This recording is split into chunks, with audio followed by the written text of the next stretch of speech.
And underneath the eyes here, just the maxillary, is this uncomfortable at all? No. So first I'm just going to listen with just your normal breathing.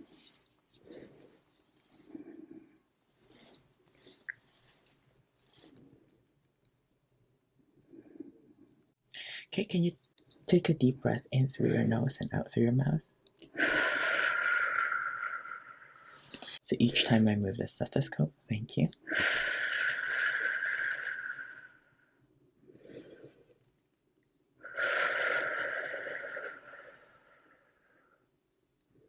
And I'm just going to go in with my speculum and just take a okay, I don't see any nasal polyps or any discharge. I'm just palpating one side at a time as not to compress the carotid artery. While I'm here, I'm also going to palpate the thyroid.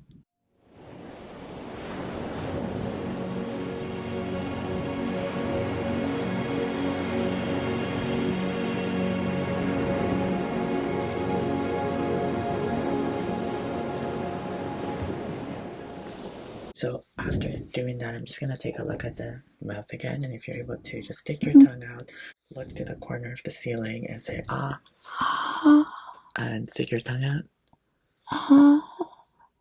Okay, perfect. All right. Okay, so the next thing is I'm also going to take a look into your nose just to see if there's anything going on in the nasal passages. So same thing, you're going to angle your head 45 degrees looking towards the ceiling. And I'm just going to go in with my speculum and just take a okay, I don't see any nasal polyps or any discharge, but there is redness, which is normal with vascularity. So do you have any nasal drip where there would be sometimes runny nose? Sometimes. Okay, what would it be caused by? Sometimes when I'm coughing with this cough, It comes with it, yes. Okay. But it's not all the time. It's on occasion. Okay, and the color? It's just clear. There's no mucus, like I said, or blood or anything. Okay.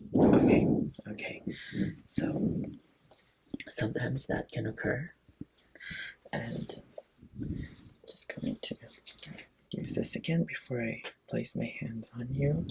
I'm going to be palpating or feeling around your lymph area. Okay, so we have lymph nodes right here in front of the ear. They're called the pre-auricular lymph nodes. They tend to, all lymph nodes, some of them get more larger than the other ones. Post-auricular. Look at the occipital, which is just behind the ear, behind the head here. The parotid, mandibular, segmental as well. And right over here, I'm gonna just palpate into the anterior cervical and posterior on one side, and also on the other side. I'm just palpating one side at a time as not to compress the carotid artery. While I'm here, I'm also going to palpate the thyroid. Moving on side, so here you can actually palpate. You could feel your thyroid and shine a light into the thyroid. Would you be able to swallow? Okay, good. And don't see any pulsations, lesions, bumps, or bruises. While I'm here, I'm also gonna put my hands on your forehead where the frontal sinuses are, and underneath the eyes here, just the maxillary. Is this uncomfortable at all? No. Okay, by the nose, sphenoid. So this doesn't seem to be stuffed or anything. No discomfort. No. Okay, good. So I'm gonna work my way. Can you just shrug your shoulders for me? Good. Okay, and relax. Good. And I'm going to palpate over here. Yep. Okay, so I don't feel any lymph nodes that would indicate an infection, which is verified by your temperature, which is within normal range. Mm-hmm. Okay, so after the palpation and the inspection, yeah, so I think we're good to go ahead with the second part, the more thorough respiratory assessment, by which I'm going to ask you to put a gown on, if that's okay. Yeah. So I'm just going to leave the room, and when you're ready, just let me know. I'll knock, and we'll do the respiratory assessment. Okay, sounds good. Thank you, nurse. Yes. Okay, Therese, so I'm just gonna do the respiratory assessment now, which is going to involve me listening to your lungs and having you say a few words here or there. Is that okay with you? Yes. Okay, great. So I'm just gonna go behind you. Mm-hmm. Okay. Okay, great. So I'm just going to expose your back. Mm-hmm.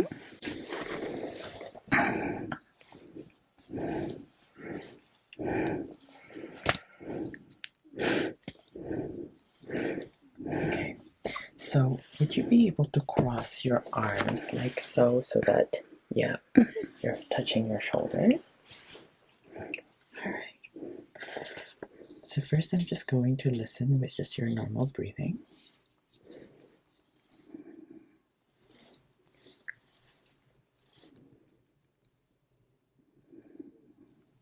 Okay, can you take a deep breath in through your nose and out through your mouth?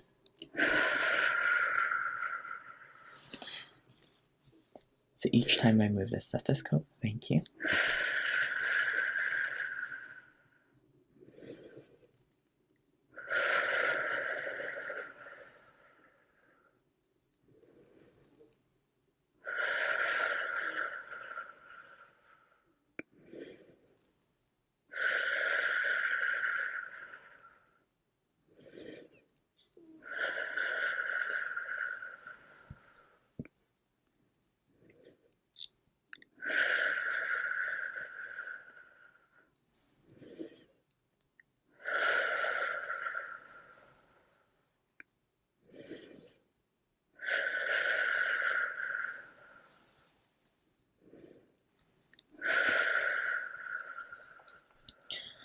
Okay, so I heard sounds called vesicular sounds, which are normal lung sounds. I'm going to do the same thing again. This time, if you could say 1, 2 each and every time the stethoscope hits the skin of your back. Okay? Mm-hmm. 1, 2. 1, 2. 1, 2. 1, 2. 1, 2. 1, 2. 1, 2. 1, 2. 1, 2. 1, 2. Okay, perfect. So I heard faint murmured sounds, which is what we want to hear. This time I'm going to do another test called egophony. So each and every time the stethoscope hits your back, I'd like you to say E. Okay. E. Okay. E. E. E. E. E. E. E. Okay. That one is called egophony, and it's just testing to see if there's any abnormalities in the lungs tissues. The last one is called whispered pectroliloquy, which, if you can imagine, I'll ask you to whisper words, and if you could whisper 99 and blue moon each and every time the stethoscope hits your back. Okay, thank you. 99. Okay. 99 blue moon. 99 blue moon. 99 blue moon. 99 blue moon. 99 blue moon. 99 blue moon. 99 blue moon. Okay, good. Everything there sounds good as well. Sounds normal. Now, I'm going to see the expansion of your diaphragm. I'm going to place 2 hands here. So I'm just going to see if the diaphragm is expanding normally. So if you could take a deep breath in and exhale. Good. Again here. Breathing in. And exhale. So I'm seeing equal bilateral expansion of both my hands, which suggests normal findings.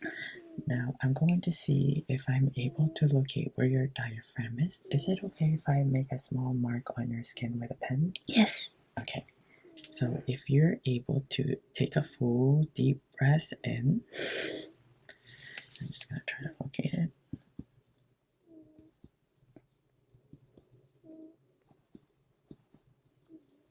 Okay. And exhale. And take a full deep breath again. And this time fully exhale completely and hold it.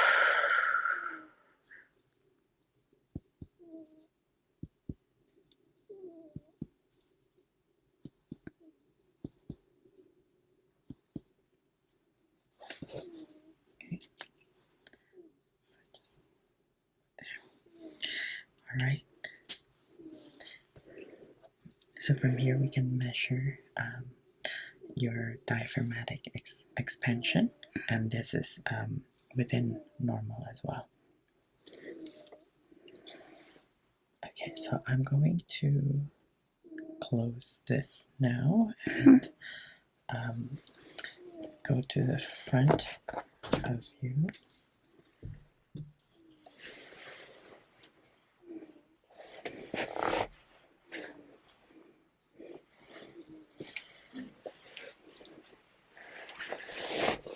Okay, good. So in the front, I'm going to take a listen to the throat area, the chest area as well.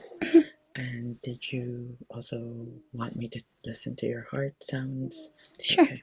All right. Okay, so we're going to listen with the diaphragm of the stethoscope. Just take a normal breath here. I'm just going to listen.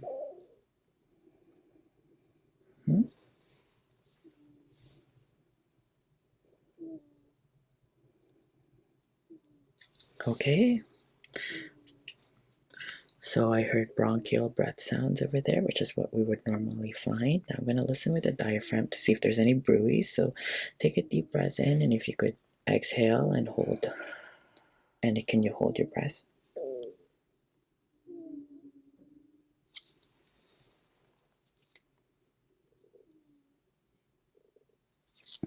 Okay, I didn't hear any whooshing sounds, which would indicate a problem. So I'm going to listen to your chest area. In this case, I'm just going to do my best to listen through it through the gown. Normally, we would ask the person to, I'm just going to move your hair if that's okay.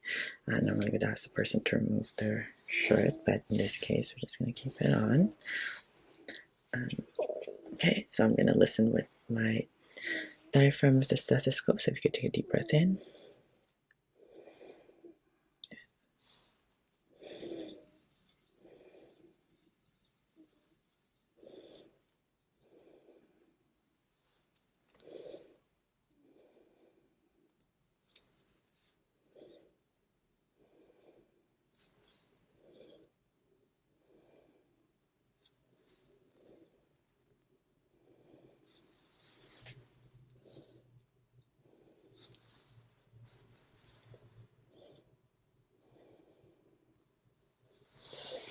Okay, I heard vesicular and bronchovesicular breath sounds, which indicate that things are good. I didn't hear any crackles, like things that kind of sound poppy or wheezing, which you'd see in asthma. So it seems like the lungs are so far sounding good, although what you're saying is it's starting to make the lungs feel dry and uncomfortable as well. Okay, so that is the listening to the breath sound. I'm going to listen to the heart as well while we're at it. Okay, so we're going to listen to the aortic. Just normal breaths this time. One.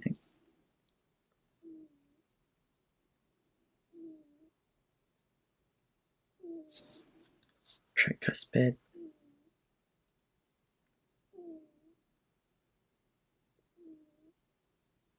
Mitral. If you could just move your breast tissue. Thank you.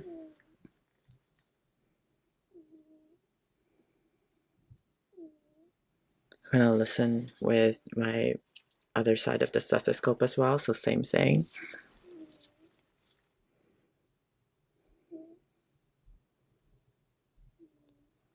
Okay.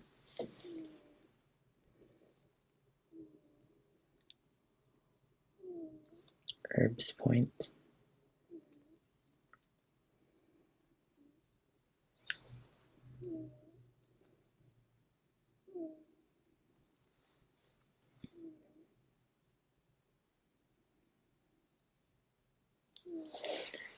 Okay, I didn't hear any abnormalities there either. Okay, the other thing I'm going to take a look at is your fingernails, just to see. Sometimes we can see signs of respiratory problems with the shape of the fingernails, or in this case the capillary refill, to see if the circulation is okay, which seems to be okay. I'm also going to take a look under the eyelids just to see the conjunctiva, if it's well perfused. In this case, it's a little pale, but other than that, it's okay. All right. And also, I'm going to just pull your lips down. Okay, yeah, we do see a little bit of pale lips, but sometimes that could just be because it's cold as well. Okay, so I think that concludes the respiratory assessment. So far, I'm going to share with you what my findings are based on the physical assessment.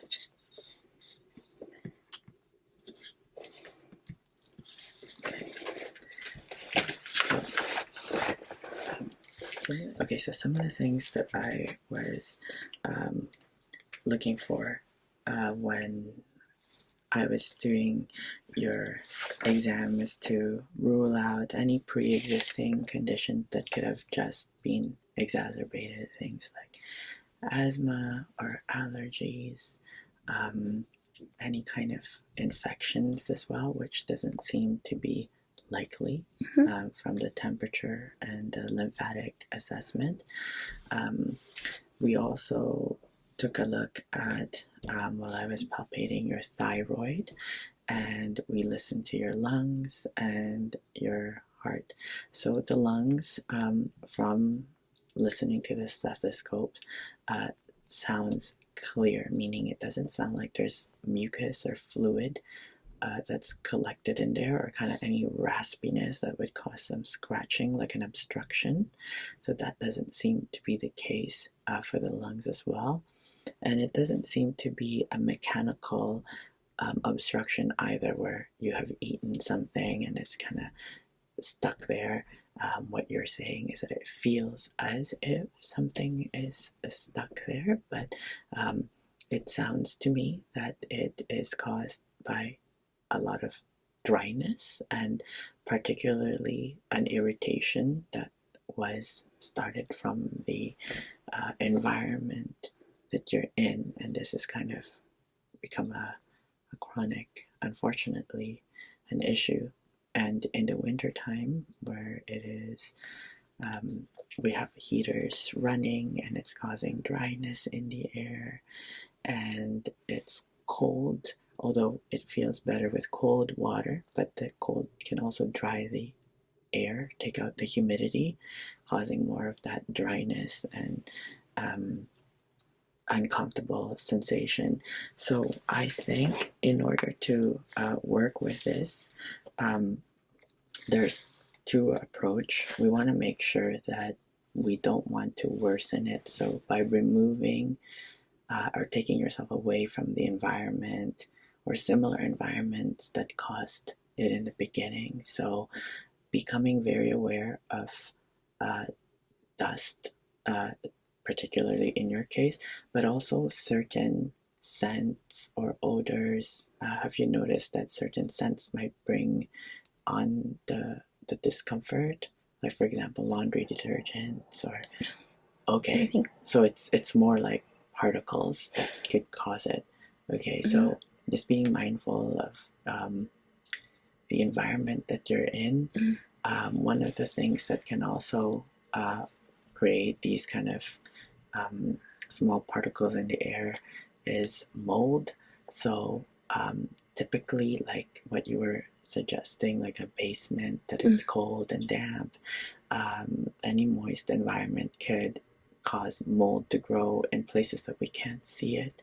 So just be mindful of that, and to also look at that in your home environment. Believe it or not, it's actually our homes that are more polluted than outside because of a lot of the chemicals that we bring into our home, and because of the less air circulation, we're not able to remove it. So just being mindful of the things that could cause it, certain products that maybe could you may be too sensitive to. I typically see it in laundry detergents and even types of clothing that could cause this kind of aggravation. So the first part is the environment. So avoiding the environment that can cause it to worsen or to activate it. The second thing with the aggravating is the seems like posturally changing the posture.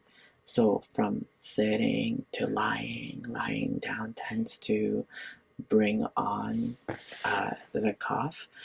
So what you can do is in the beginning to does it help you breathe better? Say you're sitting there, if you place your hands onto your lap and kind of lean forward and take a deep breath in, like would that help you? Would that make it feel easier for you to kind of when I'm sitting? Yeah. So right now if you try just leaning forward like and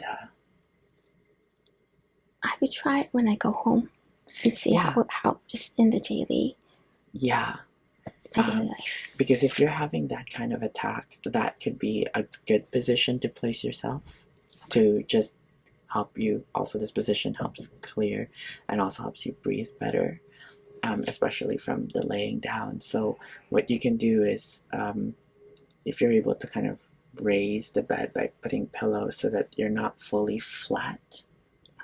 So the lungs have 5 lobes, 3 on the right side, and 2 on the left side. And so when we are just like we are right now, like and observing you breathing, I noticed that your breath tends to be chest breathing. So most people do this. I myself do it, and we can help the lungs breathe better and circulate air better in all the lobes, because we got the top lobe, the middle lobe, at least in the right side, and the lower lobe. So if we're just kind of top breathing, we're just utilizing like the top lobes. So in order for us to utilize all the lobes, it's ideal that we take full breaths. So changing our posture to a more upright position, or even this kind of bent forward, which allows us to utilize a full deep breath in and then exhale. So similarly, when you were breathing through the stethoscope, those kind of breaths enable us to circulate more of the air, like expand our our breath, and hopefully that also helps with the cough, because a lot of the thing is happening in the throat, like a lot of the interaction. So by just breathing slowly, and you can even try it with me right now, so try breathing slowly through your nose, and if you place your one hand to the belly, one hand to the chest, and if you breathe through your nose, take a deep breath in, you'll feel your chest rise, but then you'll also feel the belly expand, and then exhale completely.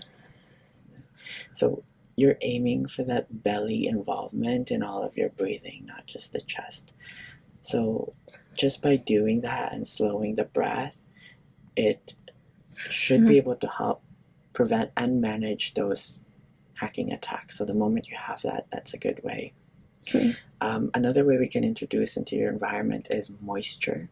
So having a humidifier or an air filter to help filter out the dust and to moisten the air. Do you feel like it's better in the shower when it's kind of like warm and exactly humid? So we want to kind of get the same effect to moisten the air as much as possible and to avoid the dryness, because both the dryness and the cold and the dust, those three factors are what brings it on. So if we can prevent it from coming on in the first place, just through the environment, then that's the first step.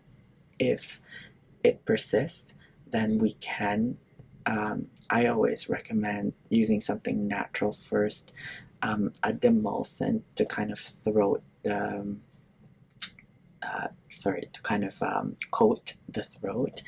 And a demulcent is something that's kind of a little bit slimy, like it's not it's not something that you would drink on a normal basis. Typically you can find this in the natural health food store, where they have already pre-made mixture of certain herbs into a demulcent, which is this kind of like slimy liquid. What you want in there is marshmallow, okay, or you will see it as Althea officinalis or slippery elm, just the name slippery. It will help just kind of like reduce the irritation in the throat area. You can also apply something topical, something that will go onto the skin, something with kind of like a mint or eucalyptus that kind of has a cooling effect. Hopefully will relieve. There's these kind of ointments that you can apply. It smells really strong, but they're really.